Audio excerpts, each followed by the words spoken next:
Salut, c'est Trado, content de vous retrouver pour la mise à jour de l'analyse technique et des zones d'accumulation nationale pour l'or et pour l'argent. Et avant de commencer, je vous laisse admirer, apprécier ce magnifique graphe de l'or en dollars qui vient d'inscrire un record historique. On n'a jamais coté aussi haut. Et pour vous donner l'eau à la bouche, regardez la performance des différentes zones d'accumulation rationnelle que je vous ai proposées dans la vidéo depuis 2022.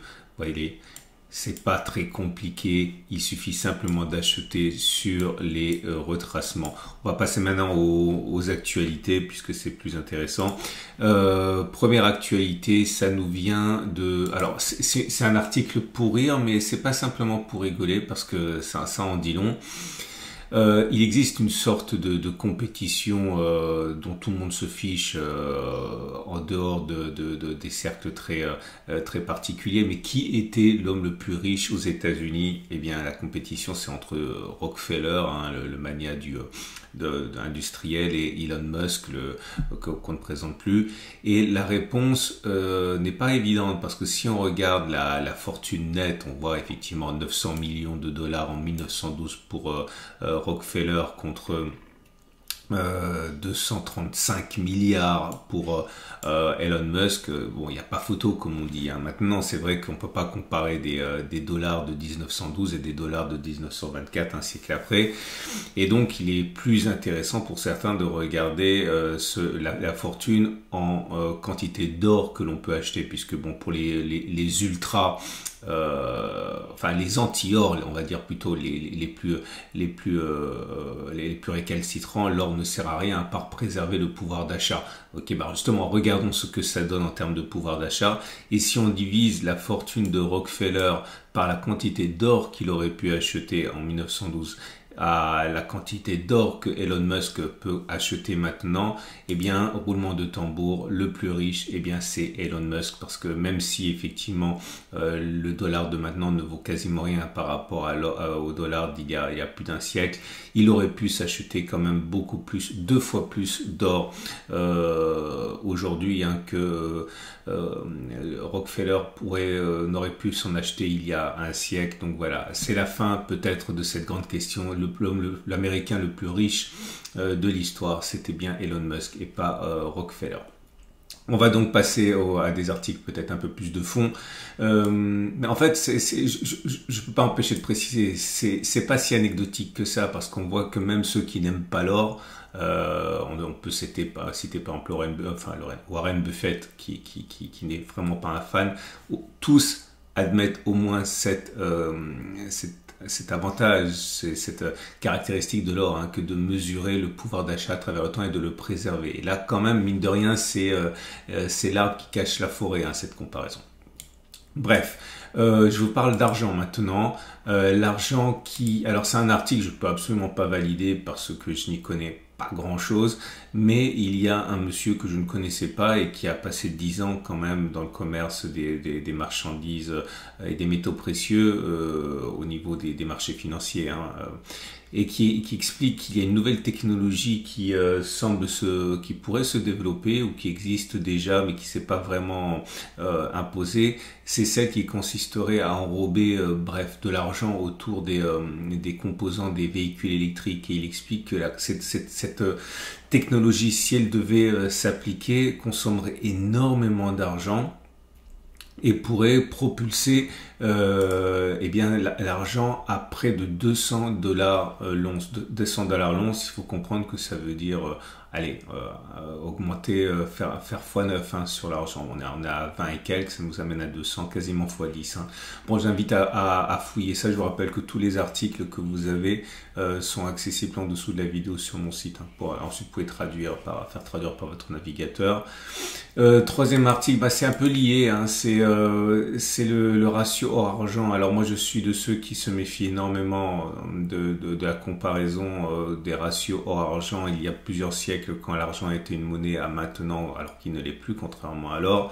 Bref, je pense que c'est un petit peu dangereux de le faire. Par contre, quand on regarde à court terme, on voit que chaque fois qu'on a atteint des niveaux équivalents à celui qu'on atteint maintenant en termes de ratio or-argent, eh bien, il y a une inversion de tendance. Comprendre que actuellement, l'argent est pas cher par rapport à l'or. et il pourrait y avoir un rattrapage de l'argent par rapport à l'or. Ça ne veut pas dire que l'or va baisser ou que l'argent va monter, ni l'un ni l'autre. Ça veut simplement dire que l'or va monter moins que l'argent ou que l'argent va baisser moins que l'or, ou les deux. Mais voilà, l'idée c'est que le cheval gagnant à court terme pourrait être l'argent plutôt que l'or. Ok, pareil.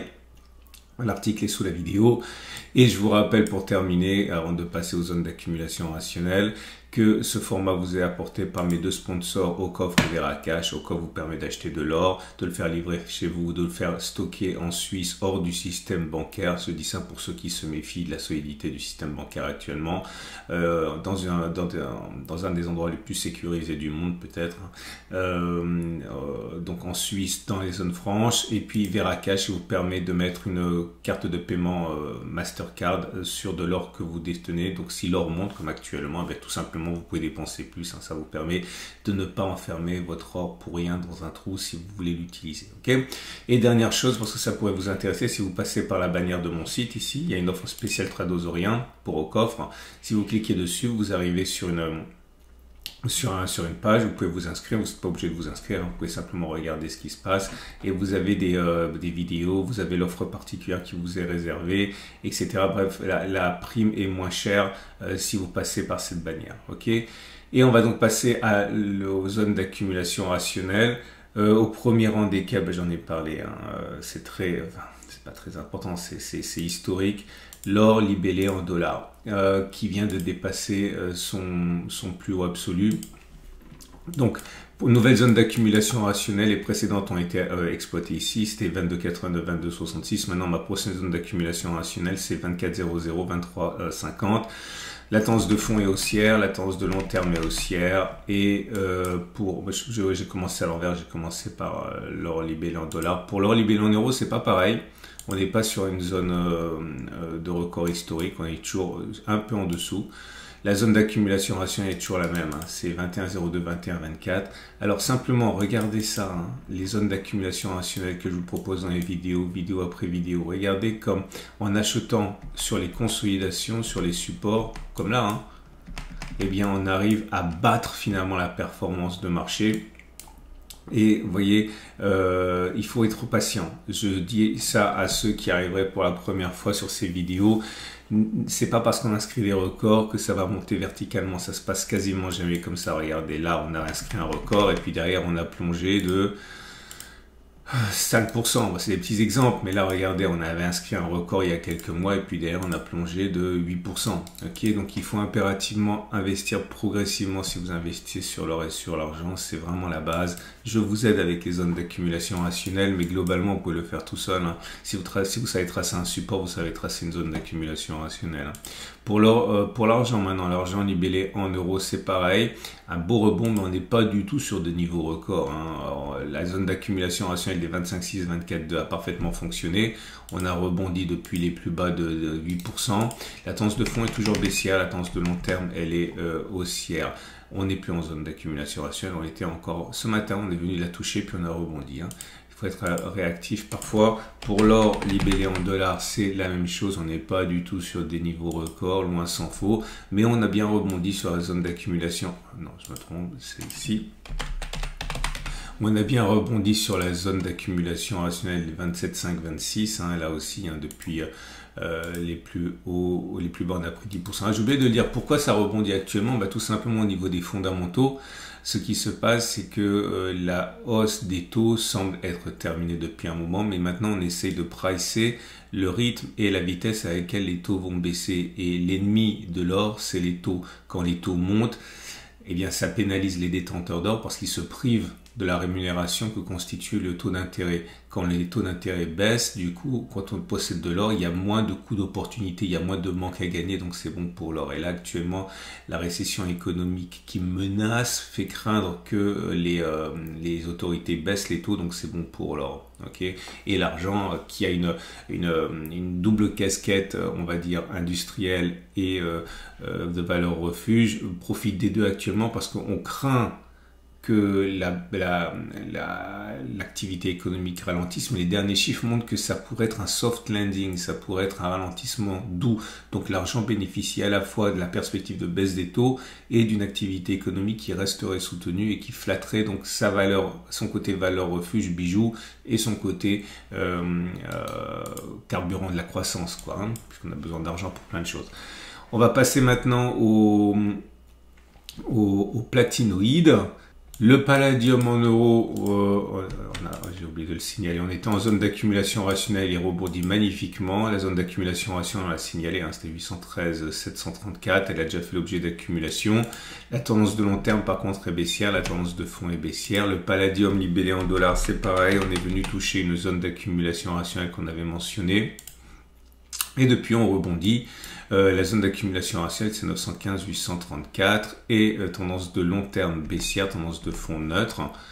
Le platine, alors le platine également, alors je suis pas très content de la manière dont ça a réagi parce que bon, je sais pas, on n'est pas venu chercher la zone d'accumulation rationnelle. La dernière zone d'accumulation rationnelle c'était celle-là. Moi j'espérais vraiment qu'on allait chercher 804 768 comme on l'a déjà fait, mais on l'a pas fait. Bon, en tout cas, ça rebondit, tendance de long terme neutre, tendance de fond baissière. Et pour le platine libellé en dollars, c'est la même chose. On est sur un régime de rebond technique. Là par contre la zone d'accumulation rationnelle 906 890 et alors je vais être honnête avec vous, hein, elle a été effleurée, elle n'a pas été touchée. Hein. Donc si vous êtes vraiment des staccanovistes des zones d'accumulation rationnelle, vous avez le droit d'être frustré. Maintenant, si vous n'êtes pas à $1 près, vous avez acheté, vous en avez profité. Je vais corriger ça parce que visiblement je l'avais mal tracé, mais c'est compliqué parfois. Tendance de long terme haussière, tendance de fond baissière. Voilà, on a fait le tour, c'est une excellente journée, je suis ravi de vous accompagner depuis plus de 15 ans avec ces analyses de l'or. Vous voyez, tout est un jeu de patience. N'oubliez pas que vous avez accès à ces vidéos 2 fois par semaine, c'est gratuit naturellement, pensez à vous abonner. Je vous souhaite une excellente journée, je pense que vous allez passer un très bon week-end. À mercredi pour la mise à jour.